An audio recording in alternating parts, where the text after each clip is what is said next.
No.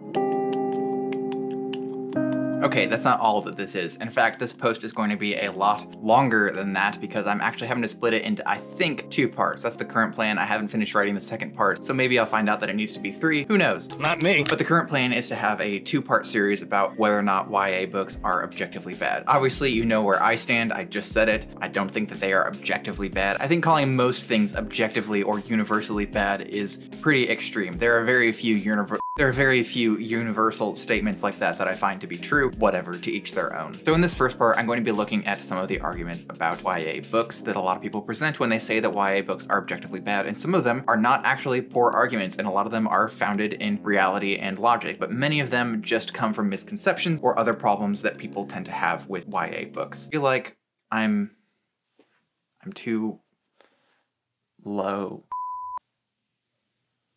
Is that better? I think so. I think that's better. That looks better. So, what is it that spawns this idea that YA is objectively bad? Why are there people who say that you should never read YA, or people who say that if you're at an age where you could be reading YA, you might as well just go to the adult section because YA is garbage and a huge waste of your time? Let's dive into that. It's easy to find arguments against just about any book or any series or any genre. Really easy. There are people who have opinions and they have access to the internet, so you can find those opinions if you just look for 2 seconds. It takes a little bit longer to find common denominators in many of these opinions that can apply not just to YA fantasy or a specific YA series, but that can apply to YA as a whole, or that you see a lot of people saying regarding YA. So I've listed out some of those common denominators, and there are a few that I'm going to say we can really easily dismiss as just being preference, and some that I can say are actual concerns that we might want to address. I'm gonna go ahead and list these off here, and I will be reading off of this because I can't memorize a whole bunch of stuff. Sue me. Just a quick note, for monetary reasons, that was a joke. Do not actually sue me. Black and white morality, or simplistic good versus evil plots. Dystopian or declining societies. Love tropes, love triangles, first love, that sort of thing. Adults are bumbling buffoons. The chosen one. Outsider or outcast main character. Cheap clone or knockoff works. And extremely easy to read. So the above list are things that I have found that a lot of people tend to say about YA in general, or that they all say about different series across YA, and that can really just be boiled down to, I don't like YA because I think that all YA books think X, or all YA books do Y. Now, at least 3 of these I think that we can really easily just dismiss as being based on personal preference, and they don't actually mean that the books are bad, it just means that they're not a book that you in particular would like. It's going to be the dystopia and the chosen one trope. Yeah, I know, I hate the chosen one trope too. I've talked about it in my least favorite tropes video, but to each their own. It's not a reason to say that a book is objectively bad and that nobody should read it. It just means, hey, I don't like the chosen one, so I don't want to read these books. I completely forgot to mention the third thing that I'm nixing. I don't know why, but I am also going to cut out the black and white morality argument because, yeah, some of those books contain that. A lot of books contain that across many different age groups, so there's no reason for that to be what discounts YA, in my opinion. It's just a preference thing, just like dystopian and chosen one things and all of that, so there's no reason for that to be the reason why you say YA books are bad.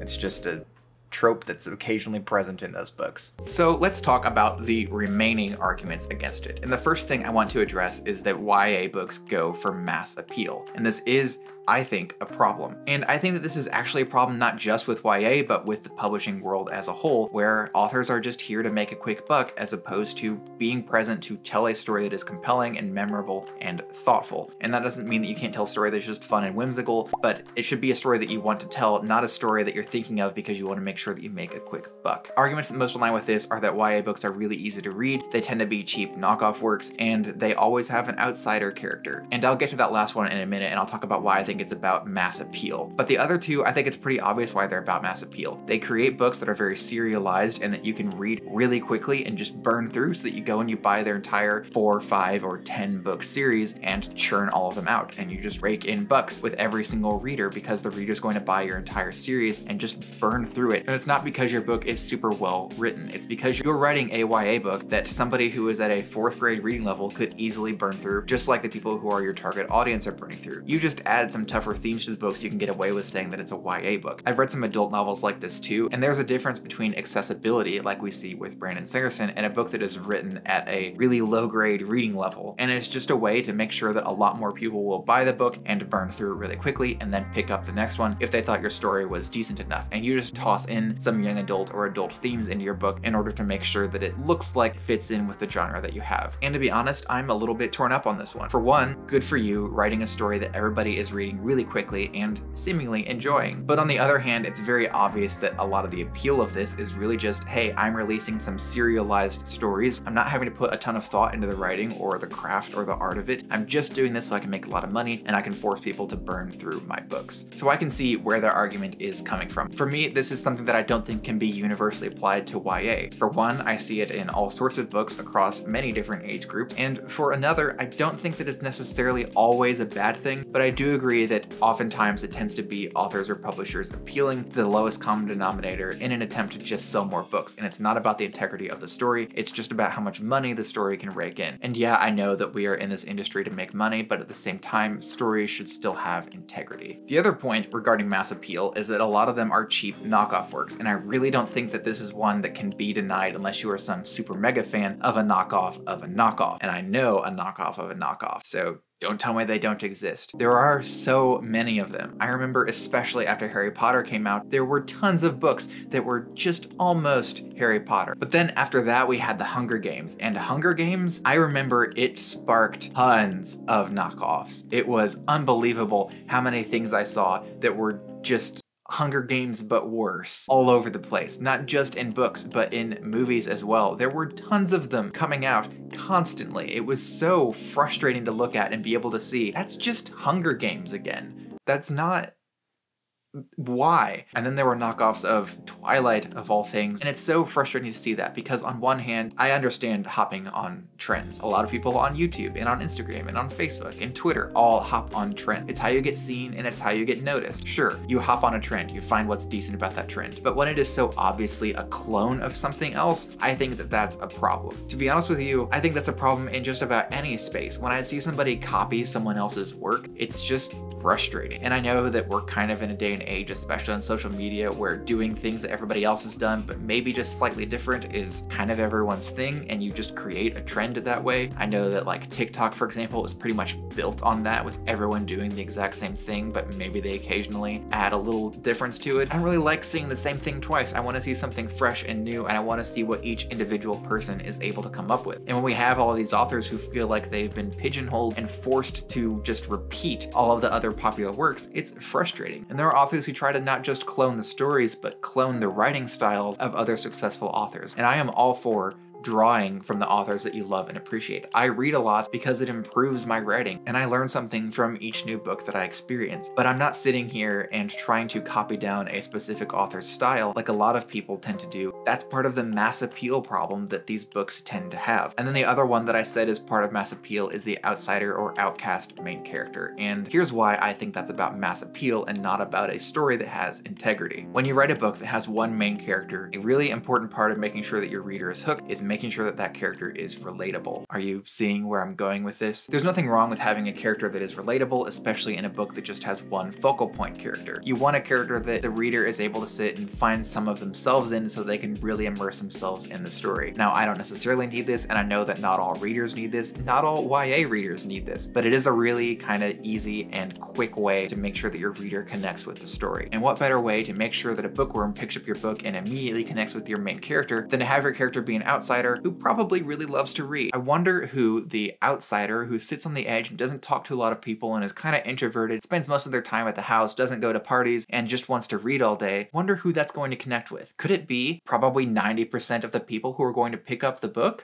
There you have it. So the main characters alone are designed to sell more books. I know that sounds like a duh moment, like duh, you want to sell more books. But again, this is about the integrity of the story. And when you just create a main character for the sole purpose of making sure that your reader is immediately hooked in the story and is immediately just drawn in and sees themselves the character and thinks, this character likes to sit at home and not go to parties and read books. I am sitting at home, not going to a party and reading a book right now. This person is just like me. I'm going to Instagram this. And again, it's just about mass appeal. appeal as opposed to the integrity of the story. Go ahead and get your bag, collect your money, whatever, but I think that there's definitely an argument to be made that this is a problem in YA novels, especially because it's just about appealing to the most common group of people that are going to pick up your books. It's not about having a story with integrity or purpose. It's about having a story that is going to make you a lot of money. Now, before I get to my next point, I wanted to let you know that you can like, comment, and subscribe all at no cost to you. That's fantastic. Nice. Well done. Good job. Thank you very much for doing that or considering doing that. Your support in whatever form that it comes in is greatly appreciated. Okay, now let's talk about the negative impact argument. The argument that says that YA books can be detrimental to the target audience. And I think that there is definitely something to think about here. So the ones that I really want to focus on here are that adults are bumbling buffoons in the books and the romance plots. The romance tropes in them are definitely a problem, but I'll talk about the adults part first. The adults part, yeah, it's pretty dumb. And again, I think that's part of the mass appeal thing, is that they are just trying to get the reader to connect with the character as best they can. And so they paint the adults as being these bumbling, stupid idiots who are overprotective and just don't get it. And you know what? As a teenager, I honestly thought that all of the adults in my life just didn't get it. And now as an adult, I understand that the adults in my life mostly got it. Sometimes they were wrong, but most of the time they understood what they were talking about and I should have listened to them. But when a YA book validates those thoughts that teenagers tend to have, that adults just don't know what they're talking about, and they make the adults complete idiots and they are totally incapable of being useful in any capacity, I think that's really stupid, and it's really just an attempt to get the reader to once again connect further, and for the author to sit down and say, I'm one of the cool adults who does get it, but all the other adults that you know, they don't. How do you do, fellow kids? But beyond that, I don't think it's doing a ton of harm, because eventually those teenagers are gonna become adults just like I did, and just like I did, they're gonna realize, oh, the adults did get it. I didn't get it. Is it really causing a lot of long-term harm? Doubtful. I haven't seen any evidence that that part's causing any long-term harm, but maybe it is. The part that I think is causing long-term harm and that I think that really needs to be addressed is what we see in the romance plots. There is a trend, not just in YA romance, but in adult romance, of glorifying abusive relationships. And I want to be really clear here. I don't have a problem with abusive relationships in books. Having a problem with abusive relationships in books would be like me also having a problem with violence in books. And look what I am reading right now. Many of these tabs are just highlighting the cool violent parts. I don't have a problem with that in books. I think that it has a place in books. But the problem that I have is when these are glorified, when they are shown as this is what is ideal. And when you show people, especially people who are young and impressionable and are in a stage where they're trying to figure out love and life and dating and relationships and all of this, when you show these people who are vulnerable that an abusive relationship can be fun and exciting and interesting, how in the world is that going to paint a positive picture? Now, I am so grateful for many of the readers that I see out there, especially on Twitter, who call a lot of this out and say, this is utter garbage, this is trash, and I really hope people don't read this, or if they do read this, don't pick it up and think this is the ideal relationship. I see it especially with relationships where the man is super controlling. Now, even though I don't necessarily get this, it's one thing to think that that's an enjoyable read. It's another thing to think that that should translate into real life, and I think a lot of people are blurring those lines and are thinking to themselves that this is what they want. It would be funny if it weren't happening so prevalently and weren't happening to so many people who are young. Seriously, it's just disgusting to see. And the influence that these books are having this way, I think, is really problematic. And what needs to happen here is not necessarily that the books need to stop being written or they need to stop featuring abusive relationships. They just need to stop glorifying them. They need to stop making these sorts of relationships look like things that have to be attained. That's the problem that I really have with a lot of the love tropes that we see in YA books. And I definitely agree with a lot of the people who say that these are doing damage. I have seen it doing damage. I've seen the people who legitimately think that this is something that should be strived for, and it's sad and frustrating. And I really hope that there are people out there who are using their voice in the whole romance and YA space to correct that and say, you should not be striving for this. This is wrong and disgusting, and it's not something that anybody should want. Thank you very much for taking the time to check out this video. I really appreciate it. Next week, I'm going to be releasing part 2, which should be the final part, in which I'm really just going to be talking about why I think YA is not only a good subset of books, but why I think it is necessary, and why I think that it is an important gap between when you are reading at a much younger age and when you are ready to read adult books. I think YA is incredibly valid and is important in the literary world, and I'll be talking more about that next week. I hope that you will check that out, and if you want to see another video from me in the meantime, you can do so by clicking up here. And until next time, bye.